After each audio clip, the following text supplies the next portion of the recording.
Bonjour et bienvenue sur Jaf ta mère numéro 4 sur RLP 102.3 FM en Périgord et sur radio-périgord.com avec Stéphane depuis les studios de Périgueux.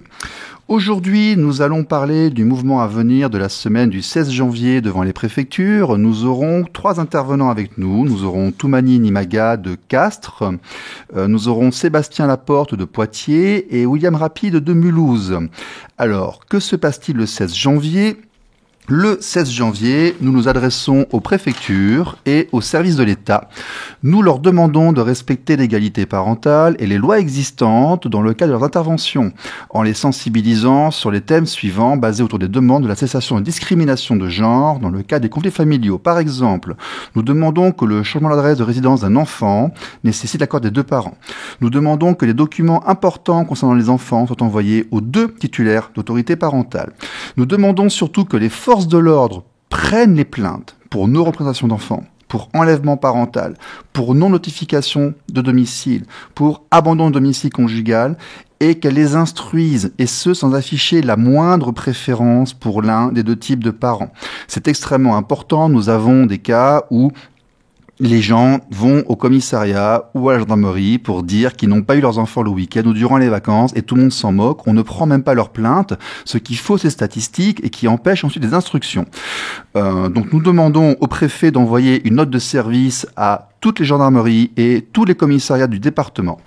Et c'est donc ce que nous faisons en janvier. L'an dernier, nous étions présents pour ce mouvement à Bourg-en-Bresse, à Troyes, à Caen, à Évreux, à Périgueux, à Toulouse, à Bordeaux, à Grenoble, à Nantes, à Angers, à Saint-Étienne, à Châlons-en-Champagne, à Calais, à Perpignan, à Strasbourg, à Mulhouse, à Lyon, à Romainville, à Bonneville, à Paris, à Versailles, à Albi, à Toulon, à Poitiers, à Nanterre, à Créteil et à Papeete.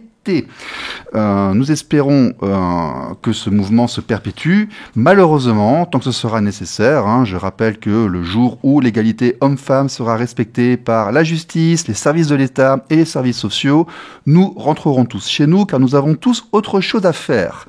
Ce sera donc le grand thème de l'émission d'aujourd'hui avec la chanson de la semaine qui est très jolie, que nous verrons vers 20h30 à peu près, et l'actualité de la lutte des parents pour l'égalité parentale dont nous parlerons en fin d'émission. Voilà, c'est Stéphane depuis les studios. Nous allons commencer le temps d'appeler Nimaga par un petit Merry Christmas, c'est l'actualité, via les... Merry Christmas, I don't want to fight tonight, joyeux Noël, je n'ai pas envie de me battre ce soir. Toumani, es-tu avec nous ? Oui, je suis là. Tu nous entends bien ? Ça va, tranquille. Formidable, la technique fonctionne, je suis heureux. Bon, tu as passé de bonnes fêtes de Noël ? Oui, en famille, avec les enfants. Super. Peux-tu nous parler un tout petit peu de toi, de qui tu es, ton engagement avec nous, qui date maintenant depuis les origines en fait. Qui es-tu exactement ? Vas-y. Bon, moi, à la base, je suis un père de famille divorcé, qui est éducateur spécialisé dans sa vie professionnelle. Donc tu as fait l'IRTS, tu es diplômé ? Oui, je suis diplômé d'État. Ça fait une vingtaine d'années que je travaille avec des MEX, des centres d'accueil qui sont sous tutelle de l'État ou bien de l'aide sociale à l'enfance. Donc essentiellement des gamins qui sont placés pour des soucis à la maison ou alors des gamins qui sont sous tutelle de la justice. Et aussi avec des enfants handicapés dans des IME et des ITEP. Voilà. Et actuellement, je suis toujours éducateur, mais dans un autre registre. Là, je travaille pas avec des enfants, je travaille avec des SDF et une équipe mobile de rue, avec des éducateurs de rue. Et on fait des maraudes sur Carcassonne pour pouvoir accompagner des personnes qui sont dans le besoin d'un hébergement ou aller savoir quoi comme autre urgence. Voilà.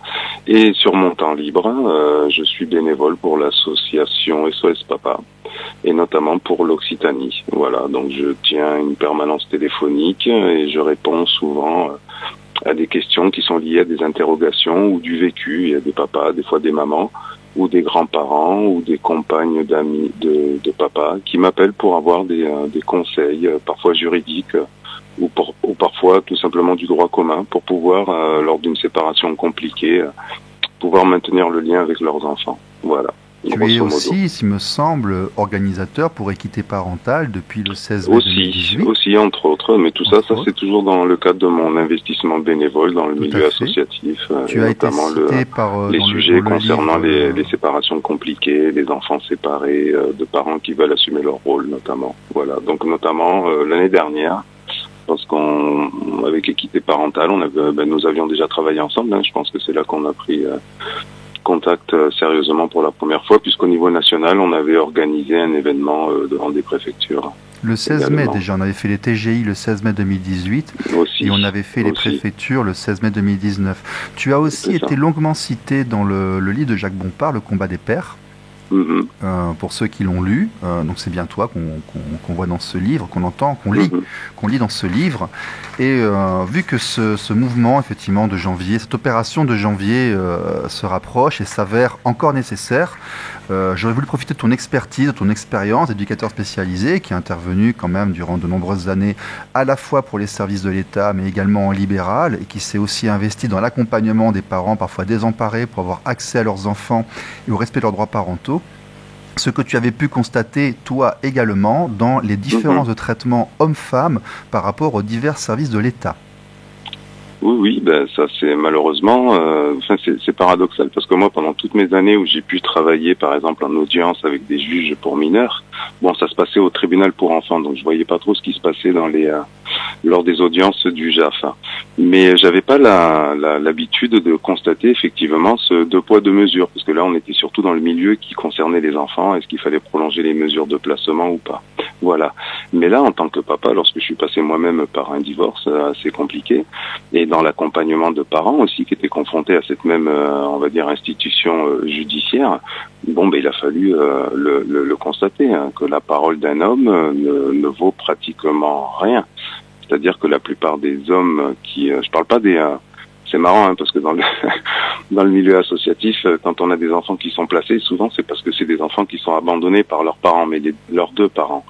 Et souvent la justice, elle n'arrive pas à faire entendre raison à ses parents ni à faire assumer les gamins. Et là, paradoxalement, on se retrouve avec cette même institution judiciaire d'avoir des pères qui se séparent de la mère de leurs enfants puisqu'ils ont consommé cette séparation et qui disent qu'ils divorcent de la mère mais pas de leur enfant. Et pourtant, on les empêche, on leur met des embûches, il y a des obstacles. Au lieu que ce soit naturel, ce partage de responsabilité, parce que quand on divorce après avoir fait une vie ensemble, il reste quand même les enfants. Et parents, on les a à vie. Donc la société nous a demandé, quelque part, de nous occuper plus de nos enfants que nos grands-parents. Nous avons évolué durant les 20 ou 30 dernières années. Mais là, c'est même pas une question de société. Moi, ce que j'ai pu voir, c'est vraiment la fibre paternelle. C'est vraiment la fibre familiale. Là, c'est l'éducation aussi qui parle et le vécu. Là, c'est des pères et parfois des mères qui réclament, qui disent, nous, on se sépare, mais on veut garder la résidence alternée au minimum ou maintenir les liens avec les enfants. Et c'est là que c'est incompréhensible parce que le parent d'en face, ça fonctionne quand le parent d'en face est d'accord. Mais lorsque le parent d'en face, pour X raisons, n'est pas d'accord et a décidé que l'enfant serait sa propriété à lui et pas un enfant qui maintiendrait le lien avec les deux parents, là, le père, il est cuit. Là, le père, il est cuit. Il est plus tributaire de ses actes, de ce qu'il fait, de ce qu'il est réellement comme personne. Il est tributaire de ce que va raconter la mère ou les services sociaux ou les éducatrices qui ont mené la mesure AEMO, etc., etc. Et même des fois, il est amené à se justifier sur des actes qu'il n'a pas commis. Donc ça peut aller très très loin d'ailleurs. C'est plus que consternant, moi je vous le dis franchement. Moi encore, j'ai pu tirer mon épingle du jeu. Mais c'est très compliqué quand on est une personne un peu vulnérable, parce que c'est pas parce qu'on est un homme qu'on n'est pas vulnérable. Bien sûr. Mais moi j'ai vu pas mal de personnes craquer et y être encore aujourd'hui assujetties au délai de la justice. Ils attendent une audience, ils attendent d'être entendus, ils attendent une modification de l'ordonnance du JAF. Enfin, c'est très très très compliqué. Je vous le dis franchement. Et ça, je pensais pas que ce serait vraiment aujourd'hui, en 2019, dans une société où il y a des enfants abandonnés et qu'il y a des parents qui veulent assumer leur enfant. Dans de quelles situations? Non, je suis d'accord. Et là, nous parlons des tribunaux, mais il y a aussi les services de l'État. Toi, tu es un ancien des services sociaux et tu m'as expliqué que tu étais parti en libéral pour ne plus être soumis à certaines contraintes et avoir une liberté de jugement. Le problème, c'est que quand ça concerne les mineurs ou le JAF, la justice prend la décision, les magistrats, les juges prennent les décisions, mais automatiquement, elle cède la responsabilité de cet enfant à l'aide sociale à l'enfance. Et l'aide sociale à l'enfance, c'est une institution qui dépend du département et de la politique du département. Donc en France, il y a 100 départements. Ça veut dire qu'il y a 100 manières différentes de traiter une décision de justice. Et l'ASE, elle n'a pas dans tous les départements les mêmes moyens. Et là, je vous le dis franchement, l'ASE, elle, l'aide sociale à l'enfance, elle n'a pas non plus les moyens d'héberger ses enfants ou d'accompagner ses enfants avec ses éducatrices ou ses travailleurs sociaux. Donc elle sous-traite à des associations qui ont un agrément et qui sont payées avec un prix de journée pour assumer ces gamins dans les foyers. Une délégation de service d'État qui est confiée à des bénévoles ou à des personnes parfois peu qualifiées. Il n'y a pas de bénévolat là, quand l'enfant est confié par... Alors, la juge prend la décision de placer l'enfant. L'enfant est placé à l'ASE qui elle-même le place dans un foyer, une MEX ou une famille d'accueil, c'est-à-dire une structure où là, il y a des professionnels, ils ont un agrément d'État, il vous faut un quota de travailleurs sociaux diplômés, et surtout, vous devez assumer les enfants 365 jours sur 365. Donc, vous avez ce qu'on appelle un prix de journée. Et ces prix de journée varient en fonction de la situation du gamin et l'endroit où il se trouve, et du département où il se trouve. Voilà. Et le prix de journée peut varier entre 130 et 150 euros pour un enfant national, ce qu'on appelle un enfant français. Mais après, pour les mineurs non accompagnés, par exemple, le prix peut atteindre jusqu'à 230 euros par jour. Monsieur Néris, Claude Néris de SOS Exclusion Parentale nous parlait de chiffres qui avoisinaient les 280 à 300 euros jour, dans certains cas. Oui, ça dépend. Je vous dis, ça dépend après de la situation du gamin. Là, je vous parle d'une fourchette. Des départements, des moyens qu'ils ont. 160. Mais après, il y a des gamins, par exemple, les MNA, ce qu'on appelle les mineurs non accompagnés. Le prix de journée est plus élevé, des fois c'est le double, parce que l'accompagnement et l'accueil d'un mineur non accompagné n'a rien à voir avec l'accueil d'un gamin dont les parents sont toujours sur le territoire national et qui a été placé par la justice. Ces gamins-là, les mineurs non accompagnés, ils ont pas mal de démarches administratives à faire auprès de la préfecture pour les papiers, et donc ça induit qu'ils doivent aller régulièrement dans leurs ambassades on va dire respectives. Et comme il n'y a qu'une seule ambassade la plupart du temps des pays où ils viennent et à Paris, ça sous-entend des prises en charge, des frais, des accompagnements qui coûtent de l'argent. Voilà pourquoi le prix de journée est plus élevé. D'accord. Voilà. Mais après, c'est le conseil départemental, c'est l'aide sociale à l'enfance qui assume financièrement. C'est pas le ministère de la Justice et c'est pas un ministère d'État. C'est le département. C'est le département qui reçoit des fonds et qui fait des délégations de services d'État et des associations qui ne sont pas en fait. C'est ça, elles sous-traitent. Moi, j'appelle ça de la sous-traitance. Et même, je me suis mis en libéral parce que j'ai vu parfois, et là, ça m'a vraiment révolté, mais en tant qu'individu, que là, on est carrément dans un business. Moi, j'ai vu des structures d'accueil où j'ai fait des remplacements d'éducateurs. Vous avez le chef de service, vous êtes éducateur, vous êtes là pour accompagner un gamin pour atteindre des objectifs et faire en sorte qu'avant sa majorité, il retourne dans le giron familial avec un projet et qu'il ait un diplôme qualifiant avant sa majorité. Et bien vous avez le chef de service qui vous dit non, que lui, il a demandé déjà à son éducatrice et à son assistante sociale ASE le prolongement de la mesure. Pour avoir le budget correspondant. Pour avoir un gamin un an de plus dans la structure. Et un enfant comme ça représente pratiquement, si je dis pas d'ânerie, entre 7 000 et 9 000 euros par mois de verser à la structure. Ouais. Et là, on rentre dans un marché, parce que la plupart de ces structures, de ces MEX, elles ont au minimum une dizaine de places d'accueil. Donc après, faites le chiffre. Si vous avez, là, on est dans une logique d'hôtellerie. Vous avez un agrément pour 10 places, ou 15 places, ou 20 places, ou 30 places. Vous êtes ouvert de janvier à janvier, c'est-à-dire en 365 jours. Et la logique que vous adoptez, c'est plus une logique éducative, c'est une logique qu'on appelle d'hôtellerie. Vous avez des prix de journée et il faut que vos chambres soient occupées toute l'année. Alors ces structures dans lesquelles tu as travaillé, est-ce que tu as constaté des discriminations de genre par rapport à leurs interlocuteurs ? Oui. Les hommes, systématiquement. C'est-à-dire ? C'est-à-dire que les hommes sont, alors pour donner une image, pour que les gens se rendent compte, parce que pour moi, c'est vraiment du sexisme, quoi. C'est une discrimination qui est liée sur votre genre, sur votre sexe. Vous êtes une femme, tout va bien. On vous trouve même des circonstances atténuantes quand vous déconnez ou que vous n'assumez pas les responsabilités ou que vous avez des difficultés. Mais quand vous êtes un homme, là, vous avez tout faux. Vous êtes la pire ordure, vous êtes un maltraiteur en puissance, un mauvais père, enfin bref, j'en passe et des meilleurs. Et ça, c'est un préjugé sexiste. J'ai jamais vu ça de ma vie dans le milieu institutionnel comme celui de la justice. Systématiquement, les hommes sont considérés comme mauvais. Un bon père, ça n'existe pas.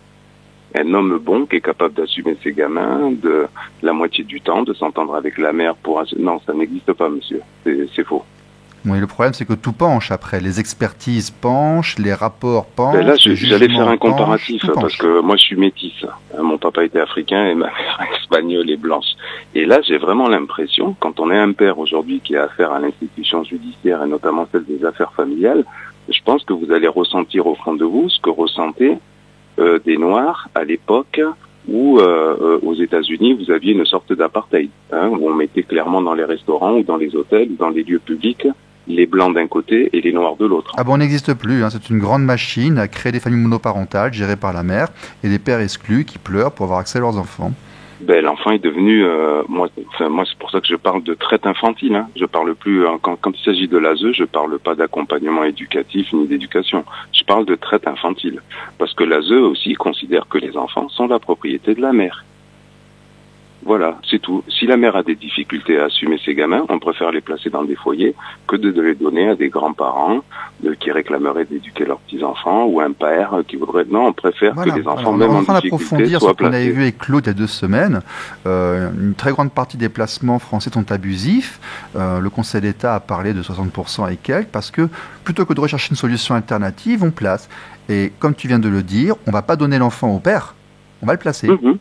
Ou même un grand-parent, parce que normalement, le juge, par la loi, il est obligé, avant même de confier l'enfant à l'ASE, de demander aux travailleuses sociales à qui elle demande une mesure d'investigation, de trouver d'éventuels parents ressources qui, dans la famille paternelle ou maternelle, pourraient assumer les enfants à défaut des parents. Et ça, elles ne le font jamais. Systématiquement, les travailleuses de l'ASE ne le font pas. Elles ne recherchent pas un grand-parent. Elles ne recherchent pas une tante. Elle ne recherche pas un père qui voudrait ou un oncle qui voudrait assumer les enfants ou un cousin ou un grand frère ou une grande sœur qui est majeure maintenant qui pourrait assumer les petits frères. Non. De suite, il demande à la juge de placer l'enfant à l'ASE. Comme ça, l'ASE, après, elle dispatche les enfants en fonction des mecs et des lieux d'hébergement qu'elle finance. Des conditions très aléatoires. Je suis certain, je sais qu'il y a des gens extraordinaires, qu'il y a des familles d'accueil superbes. J'ai vu des juges ne même pas lire les arguments de défense de la famille et se fier à la parole des travailleuses sociales ou de la mère. Alors qu'on les envoie parfois dans des endroits qui sont peut-être pires que là où ils sont, parce que autant certains lieux d'accueil sont très respectables, autant il y en a d'autres qui sont un peu glauques, non ?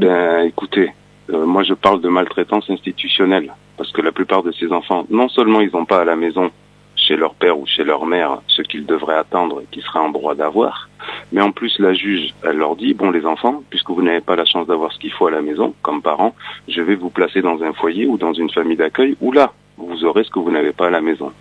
Faux. Ces enfants qui sont placés dans ces foyers ou dans ces familles d'accueil, ils sont trimballés comme des valises, à la consigne. Tantôt ils sont là, 6 mois ici, 9 mois ici, des fratries sont, comme on dit, séparées. Et la plupart du temps, ces gamins arrivent à l'âge de leur majorité, sans diplôme qualifiant, sans, référence éducative et sans projet dans la vie. Tant et si bien qu'ils commencent leur vie d'adulte SDF, en ayant été institutionnalisés pendant des années. Il y avait une statistique, combien d'enfants de l'ASE finissent SDF ? Je crois qu'il y avait un chiffre. Il y a 47% à peu près des SDF aujourd'hui qui ont connu un placement institutionnel. C'est énorme. Si la justice vous a retiré enfant de votre famille paternelle ou maternelle en disant qu'il n'était pas capable de vous éduquer, qu'elle vous a confié à l'assistance publique, qu'elle vous a confié à l'ASE, et que l'ASE a fait de vous à 18 ans quelqu'un qui n'a même pas le bac, quelqu'un qui n'a même pas un CAP, quelqu'un qui n'a même pas le permis de conduire, et quelqu'un qui n'a pas de projet dans la vie à 18 ans, c'est qu'elle est bien responsable de ça, la justice. Voilà, et l'ASE aussi. On a des pères qui sont capables de faire mieux que ça, qui se battent pour tenter d'avoir accès à leurs enfants et qui ne peuvent pas. Oui, mais parce que là, les papas ou les mamans ou les grands-parents aussi, parce qu'il y a des grands-parents, il y a des compagnes d'hommes qui sont confrontés à une séparation compliquée avant d'avoir connu cette personne. Elles témoignent aussi. C'est pratiquement de l'aliénation, parce que les enfants sont aussi instrumentalisés quand il y a conflit. Le seul moment où l'enfant va pas être instrumentalisé, c'est quand les parents ont l'intelligence de s'entendre dans l'intérêt de l'enfant. Voilà. Mais quand un des deux parents ou quand les deux parents instrumentalisent l'enfant et qu'il est impliqué dans le conflit, ça devient invivable même pour les gens autour. Et moi, la seule chose que j'ai compris, c'est qu'un papa ou un parent qui réclame un enfant qui serait déjà sous la tutelle de l'ASE, il n'a pas compris qu'il affronte une grosse machine qui protège un business. Voilà. Pour moi, elle protège un business. On a besoin d'enfants pour alimenter ce marché des foyers, des mecs et des familles d'accueil. Il y a des postes à justifier un peu partout. Il y a des budgets à justifier, il y a des subventions à justifier. Et ça, il faut l'alimenter avec des prises en charge. Et les prises en charge, ce sont des enfants. Et souvent, on prend les enfants des familles vulnérables. On ne prend pas les enfants des familles haut placées dans la société ou qui ont des relations, ou etc., etc. On prend vraiment les enfants des familles vulnérables. Donc, les familles doivent savoir qu'elles s'attaquent à un système, à un marché. C'est pour ça que dans les permanences, à une injustice. Dans les permanences, je conseille beaucoup aux gens d'essayer de ne pas trop se battre, d'essayer de faire de la conciliation si c'est possible, si vraiment la médiation, moi c'est ce que je conseille en libéral. Après, certains services se grèvent sur les conflits familiaux et en tirent profit, et les enfants après vont beaucoup moins bien.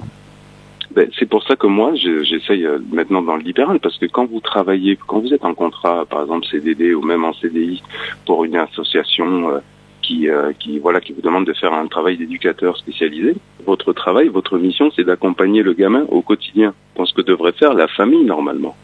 C'est tout ce qu'on fait. Il faut s'assurer qu'il se lève le matin, qu'il va à l'école, qu'il est en bonne santé, que les choses se passent bien. Enfin voilà, on est payé pour faire quelque chose que devrait faire la famille. Oui. Et au bout du compte, l'enfant, il finit SDF. Il finit pas jeune diplômé avec un projet à 19 ans, le permis en poche, un boulot déjà de signer, etc. Non, on fabrique des futurs SDF. Si on peut s'occuper de nos enfants nous-mêmes, si on arrête de se battre et d'appeler la justice un peu trop présentement, c'est dangereux. Est-ce qu'on peut élargir par rapport aux services sociaux ? En libéral, je peux faire de la médiation. Moi, quand je travaillais, par exemple, pour une association, j'avais mon chef de service qui me disait, non, là, tu fais pas, ta mission, c'est pas ça, ta mission, c'est d'accompagner le gamin. Je disais, non, là, tu me demandes de faire le domestique d'un gamin. Mon travail d'éducateur, c'est aussi d'entretenir le lien avec la famille. C'est la loi, de voir, d'accompagner la famille qui est en difficulté et de voir qu'est-ce qu'on peut faire pour que la famille, finalement, au bout du compte, à moyen terme, récupère son enfant.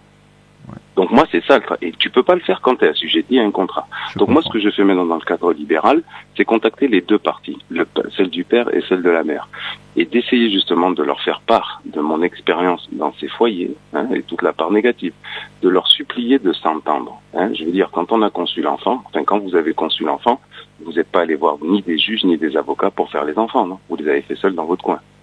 Pour l'amour du ciel, je vous demande de vous entendre, de vous laisser vos conflits de côté et de vous mettre d'accord sur comment vous allez vous partager la charge de vos enfants. Faites ça pour vos enfants, parce qu'à partir du moment où vos enfants apparaissent sur les radars de l'ASE ou du JAF, c'est grillé.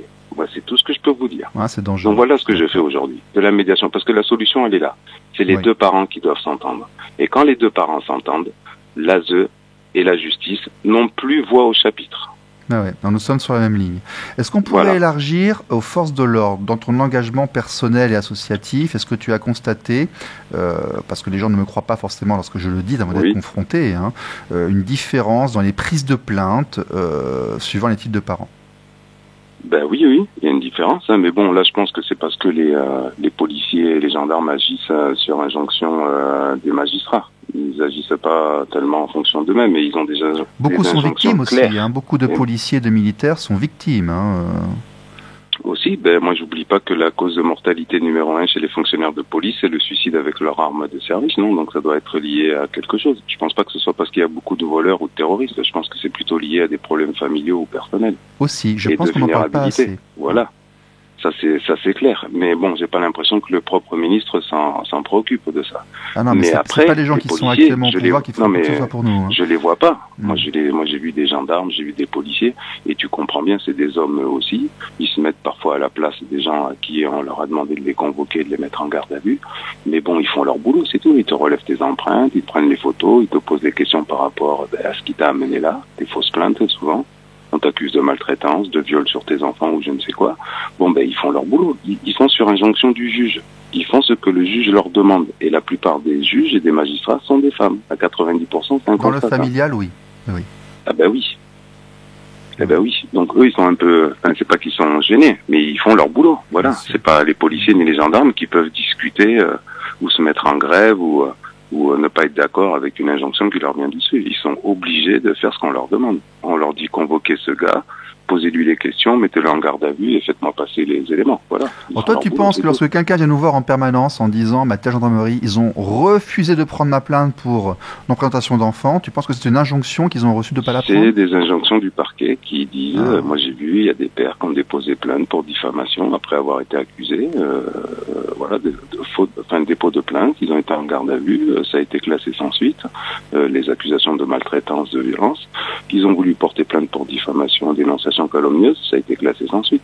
Donc là, il y a bien, c'est le parquet qui décide d'instruire ou pas. C'est pas les policiers. Priorité, C'est pas les policiers, c'est le parquet. Bien sûr. Le parquet, il décide s'il instruit ou il n'instruit pas. Et le parquet, comme il n'y a pas d'autorité au-dessus de lui, il donne des explications à personne. Ça vous plaît, tant mieux, ça vous plaît pas, allez vous rouler dans l'herbe.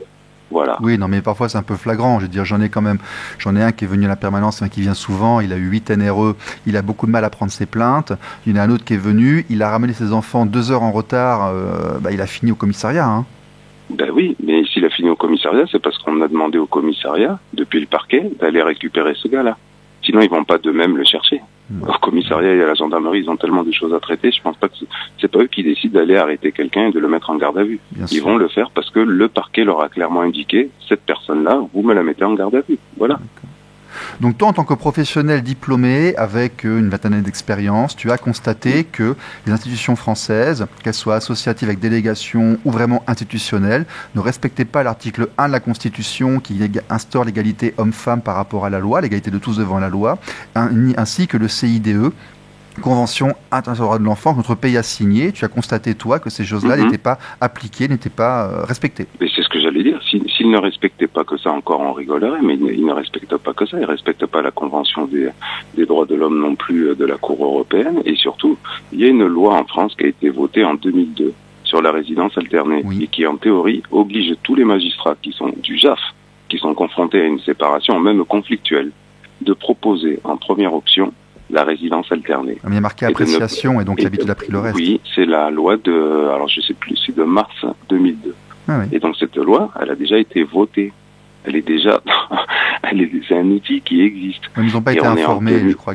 On est en 2019, j'ai jamais entendu des JAF brandir cette loi et dire dès la première audience de non-conciliation, rappeler aux parents qui se séparent et qui divorcent, qu'il y a cette loi de 2002. Donc commencer à travailler dans la médiation autour de cette loi. J'ai jamais entendu ça, moi. J'ai jamais entendu une juge femme dire ça. Ok. Bon, Toumani, je te remercie beaucoup. De rien. Tu seras donc avec nous la semaine du 16 janvier. On y sera, ouais. Je crois que Nicolas sera avec toi. Tu as un stand magnifique avec des affiches. Tu es un militant de l'égalité homme-femme. C'est très respectable. Avec Nicolas surtout, hein, et Ali, hein, parce que je suis pas tout seul moi dans cet investissement bénévole. Ah ouais, ils s'investissent tout autant que moi, si c'est pas plus, hein, ces deux-là. Bien sûr. Nicolas et Ali. C'est bien. Bon, on les entend pas et tout, mais bon, ils sont vraiment présents. Mais vous avez nos remerciements parce que je pense que vu que le gouvernement ne fera rien pour nous, l'Assemblée non plus, notre seule solution c'est de demander aux gens de faire leur travail correctement, s'il vous plaît, un petit peu si c'est possible. Il n'y a pas le choix. On n'a que ça, quoi. Hein. On n'a que ça. Il n'y a pas le choix. Il n'y a pas le choix. Écoute, malgré toute la colère que ça peut nous inspirer parfois et même le sentiment d'injustice qui est très difficile à gérer, on sait qu'on n'a pas d'autre choix qu'avec les mots. Voilà. C'est tout. Ouais. Et après, essayer de miser sur un peu de bon sens de temps en temps. C'est tout. Hein. Bon. Merci Toumani. On va enchaîner avec une chanson, la chanson de la semaine de Géo qui s'appelle L'Acrobate, qui raconte l'histoire d'un père qui est monté sur une grue, hein, comme c'est joliment dit. À bientôt, rentre bien, merci. De rien, allez, bonsoir à tous. Bonsoir. Ciao. Voici maintenant la chanson de la semaine.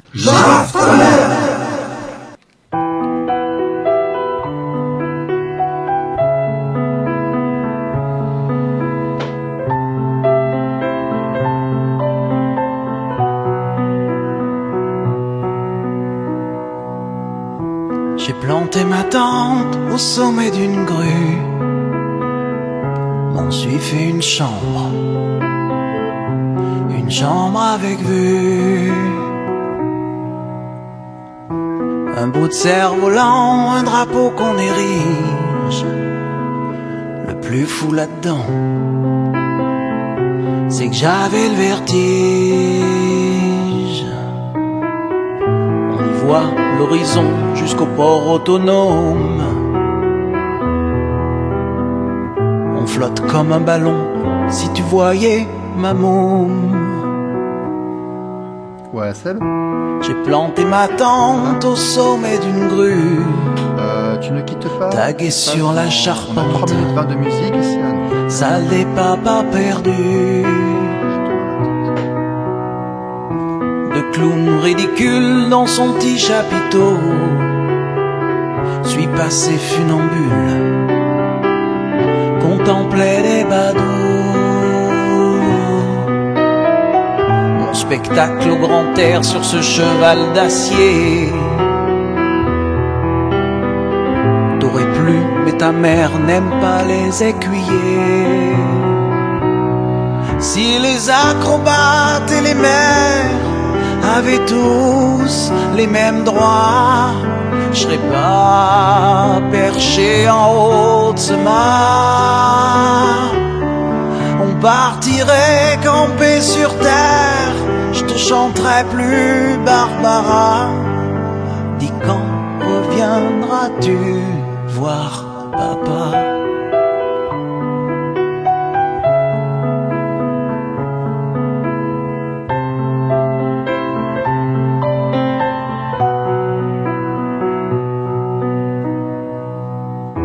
J'ai planté ma tente au sommet d'une grue. Vu le froid de décembre, c'est mieux que tu sois pas venu. Il y a du chocolat chaud, mais plus grand chose à boire. Et puis tu sais, j'ai laissé les guimauves au pied de ma balançoire. Une semaine et puis rien, va peut-être falloir tenter. À celui qui va le plus loin, je suis sûr que je pourrais gagner. Si les acrobates et les mères avaient tous les mêmes droits, je serais pas perché en haut de ce mât. On partirait camper sur terre, je te chanterai plus Barbara. Dis quand reviendras-tu voir papa? Dis quand reviendras-tu?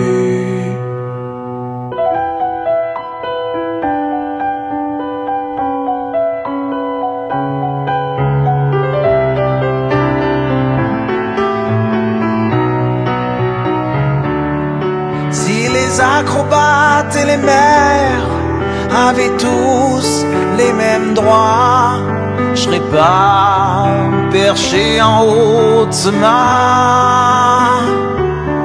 On partirait camper sur terre, je te chanterai plus Barbara. Dis quand reviendras-tu voir papa? Dis quand reviendras-tu voir papa? Reviendras-tu voir papa? Une bien jolie chanson de Géo, l'acrobate, sur Radio Libre en Périgord, RLP, sur 102.3 FM en Dordogne ou sur radiolibreempérigord.com sur Internet en direct. Sébastien Laporte, es-tu avec nous? Oui, bonsoir. Oui, bonsoir Sébastien, merci d'avoir pris durant ces fêtes de Noël un petit peu de temps pour nous. Tu es donc un des organisateurs du mouvement Équité Parentale. Tu es sur Poitiers, si je ne m'abuse. Tout à fait. Tu étais avec nous pour le 16 mai 2018 et tu étais présent l'an dernier pour le 16 janvier où tu avais obtenu d'ailleurs 3 articles de coupure de presse et tu avais réussi à faire passer un message intéressant au niveau du préfet. Est-ce que j'ai bien résumé ? Tout à fait, Stéphane. Est-ce que tu pourrais nous dire pourquoi tu t'es investi avec nous et ce qui t'a amené dans ce combat très noble de l'égalité homme-femme dans les conflits familiaux ? Et je trouve qu'il y a encore pas mal de différences entre les hommes et les femmes, à savoir sur qui peut avoir l'enfant et le pourquoi du comment. Et donc voilà. Moi-même, j'en ai subi les conséquences puisque je suis déjà passé devant le JAF pour récupérer mon enfant et j'ai été débouté de ma demande sans aucune raison. Donc c'est pas acceptable. C'est-à-dire vous êtes séparés, l'enfant avait quel âge ? Il avait 4 ans. 4 ans, vous étiez mariés depuis combien de temps ? On n'était pas mariés, mais on était en concubinage depuis 8 ans. D'accord, tu l'avais reconnu, c'était ton enfant, tu participais à l'éducation, tu étais un père contemporain, moderne qui s'impliquait. C'est ça. Et donc tu étais dans les possibilités géographiques et techniques d'avoir la résidence alternée. Tout à fait. Parce que tu étais très proche au niveau kilométrique, l'enfant aurait pu passer de la mère au père en restant dans la même école, en gardant ses activités et donc garder ses 2 référents. Voilà. Et ça n'a pas été accepté, pourquoi ? Parce qu'on vit encore une époque où la maman est censée rester à la maison pour garder les enfants et puis le papa était au boulot pour aller travailler et nourrir la petite famille. C'est les chasseurs-cueilleurs en fait là-bas dans l'institution. Est-ce que tu as constaté toi une différence de traitement quand tu as été confronté au milieu associatif ou au milieu institutionnel, que ce soit gendarmerie, commissariat de police ou services sociaux? En tant que père, t'es-tu senti à égalité par rapport à la mère? Pas vraiment, non. C'est-à-dire? Non, j'ai pas, comment on pourrait dire, j'ai pas su être écouté au sens propre de ce que j'aurais voulu qu'on me dise, qu'on m'écoute. Tu as porté des plaintes pour non-présentation d'enfants. Tu as porté des plaintes pour NRE, non-présentation d'enfants, je crois. Bien sûr, ouais. Est-ce qu'elles ont été prises à chaque fois? Plus ou moins. On m'a écouté plus ou moins. On m'a bien fait comprendre que il y avait un jugement et que c'était comme ça. Sauf que moi c'est mon enfant qui prime avant tout et je trouve ça inadmissible qu'on... Oui, il fait la plainte pour NRE, non-présentation d'enfants, c'est quand le jugement n'est pas appliqué. Oui, c'est ça. Et je crois d'ailleurs que tu as des soucis, tu cherches à obtenir des protections par rapport à ton enfant, que tu as des soucis par rapport à ça, non? Tout à fait. Bon. J'ai quand même contacté le candidat tout à l'heure, ou même l'ASE, et puis en période de fête, c'est un peu difficile de les avoir, c'est sûr, mais je pense qu'on n'est pas assez écouté à tout faire. Voilà. Alors que tu aurais été une maman, on va pas rentrer dans les détails, ça regarde personne, mais donc tu aurais été une maman qui se serait plainte de certaines choses, beaucoup de choses se seraient mises en branle, les policiers seraient venus, les services sociaux seraient venus, tout le monde aurait débarqué, limite ce serait passé à la télévision. Par contre, c'est toi qui te plains et c'est lettre morte. C'est ça. Ouais. C'est malheureux à dire, mais c'est ça. Non, mais nous sommes une grande famille, t'inquiète pas. Il y a quand même beaucoup de monde. On se bat pour l'égalité homme-femme. C'est digne de le faire, c'est compliqué, mais on le fait pour nos enfants. On espère que ce sera mieux un jour. Bon. Ok, et donc la semaine du 16 janvier, tu seras avec nous devant la préfecture. Oui.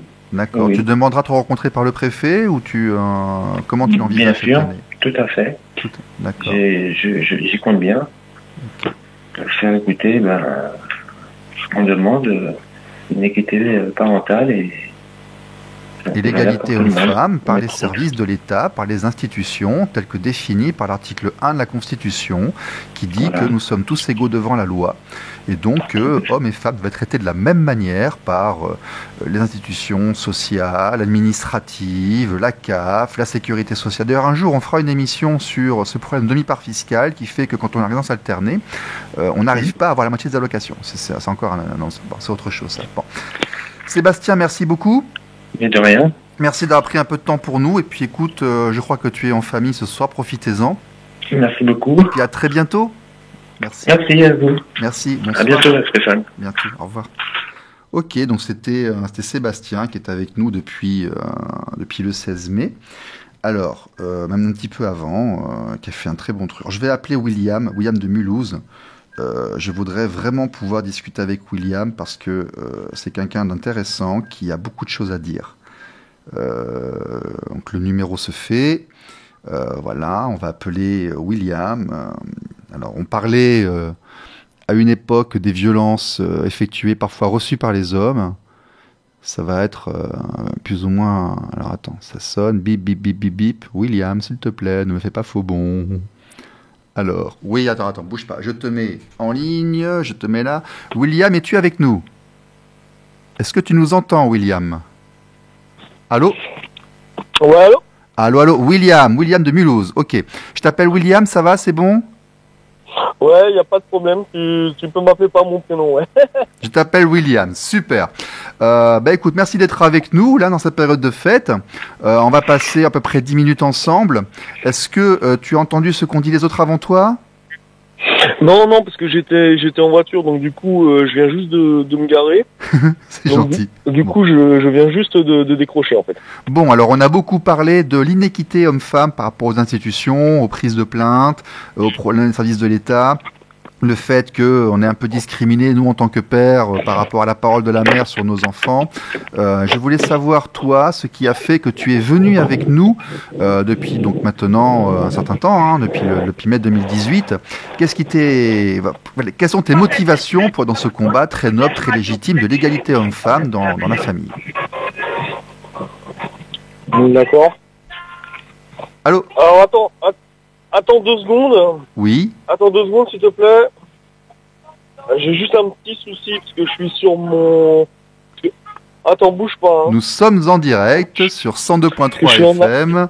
Je suis en Allemagne, en fait, en juste 2 secondes. D'accord. Alors... Attends.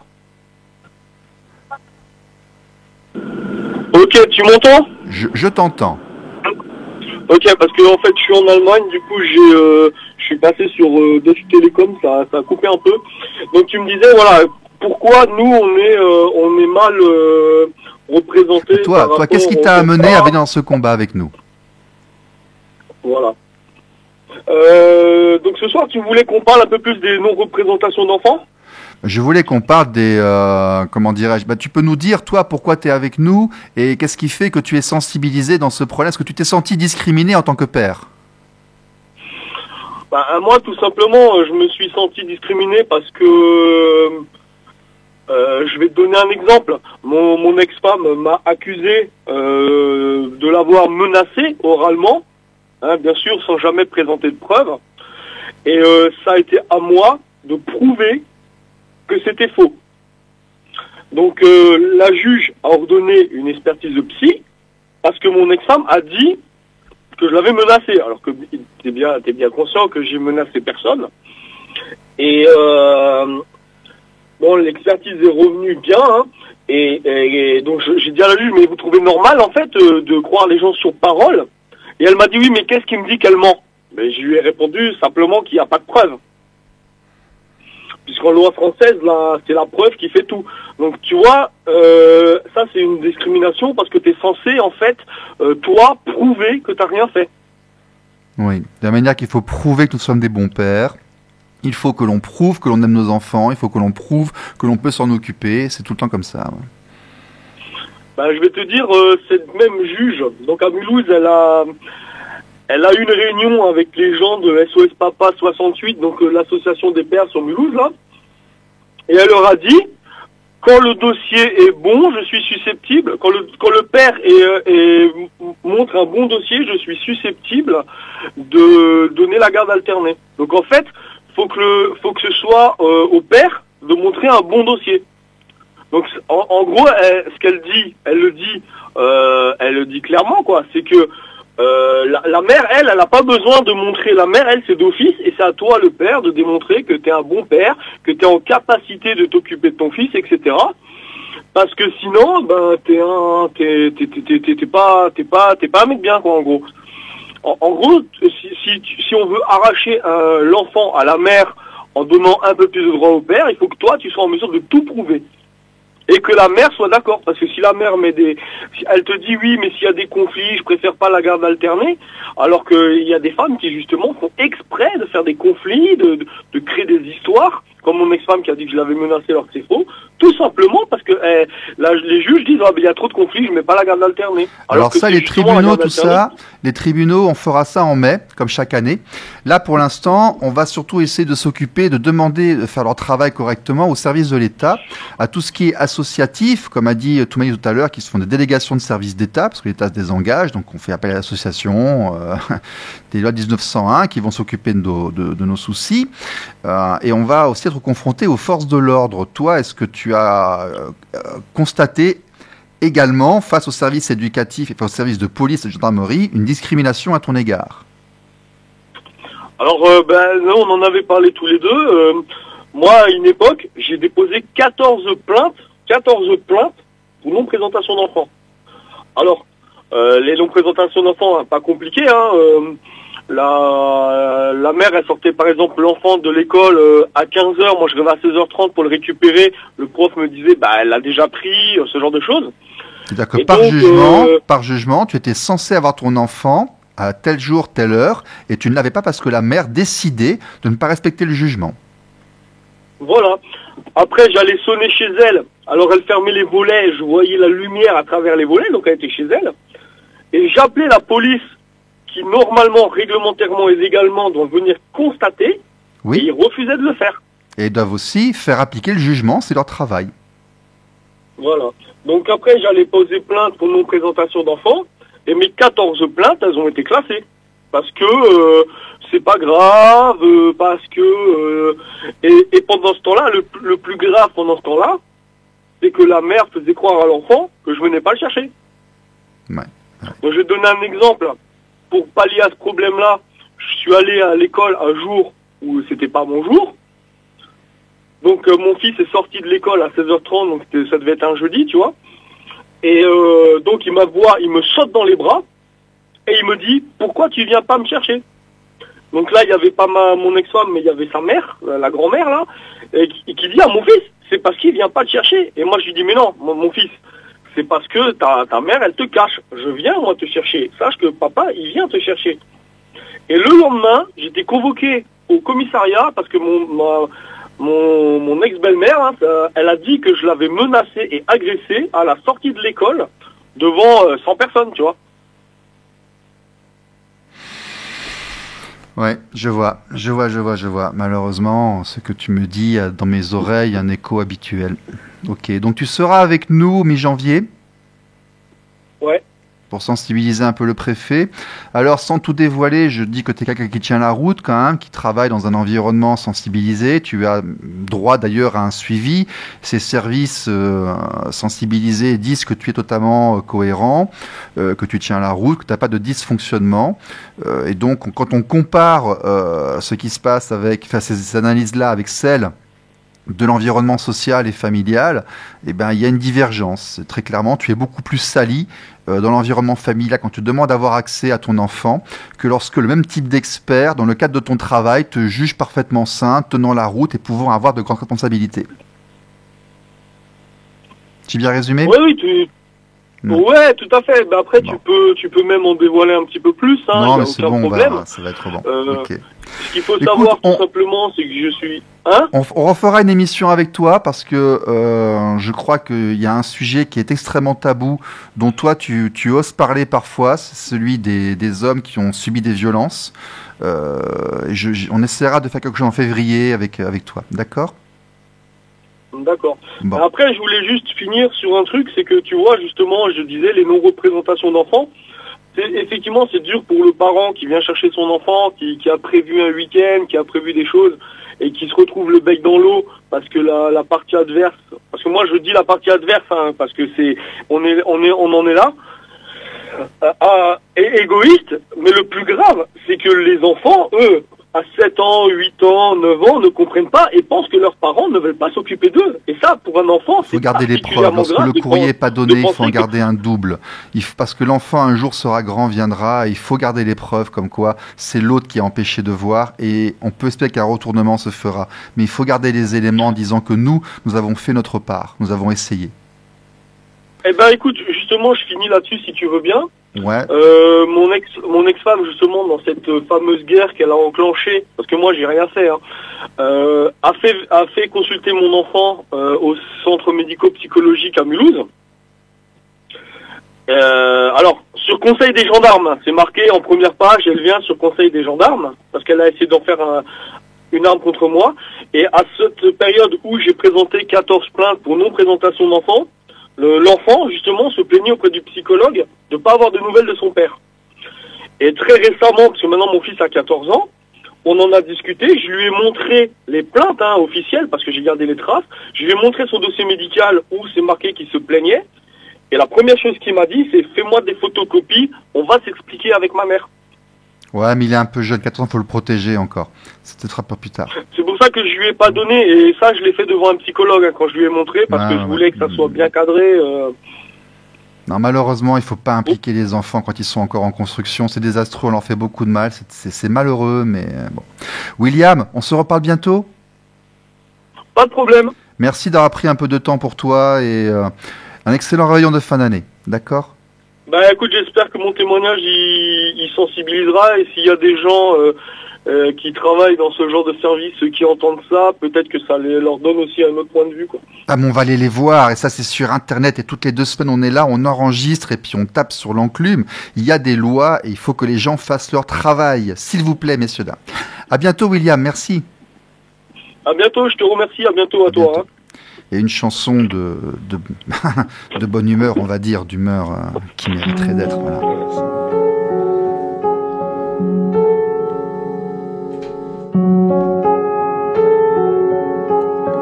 Hello, darkness, my old friend. I've come to talk with you again. Because a vision softly creeping left its seeds while I was sleeping, and the vision that was planted in my brain still remains within the sound of silence. In restless dreams I walked alone, narrow streets of cobblestone, neath the halo of a street lamp.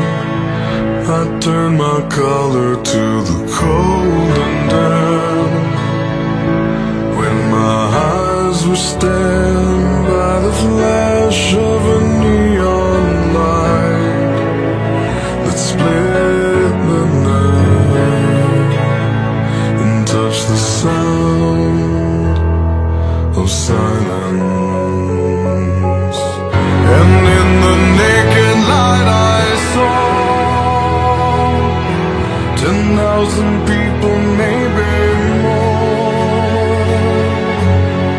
people talking without speaking, people hearing without listening, people writing songs and voices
Voilà, une petite chanson d'ambiance sur RLP 102.3 FM sur Radio Libre en Périgord.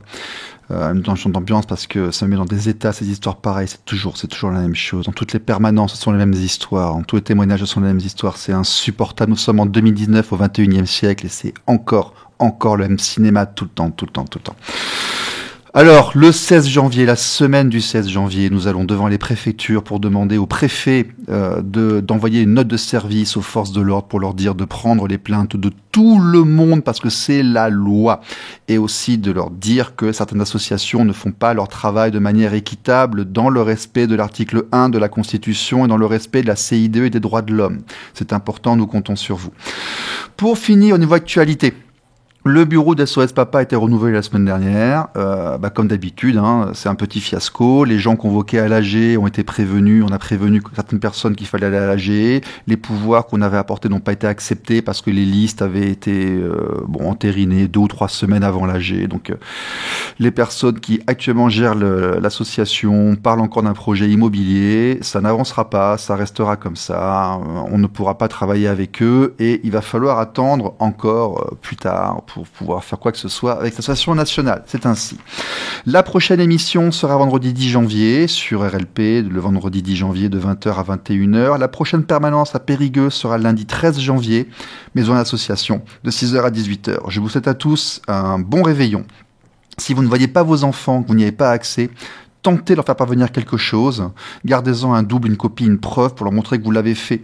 Si vous les avez cette semaine, que vous n'avez pas eu durant les fêtes de Noël, pensez à eux, préparez-leur un super réveillon du Nouvel An, aimez-les, passez un super moment ensemble, ce sera vachement bien. Dans tous les cas, ne restez pas tout seul mardi, allez avec des amis, trouvez un bar, une discothèque, mais restez pas tout seul. Allez, à bientôt, c'était Jaf ta mère, à dans 2 semaines, au revoir, ciao. Jaf ta mère.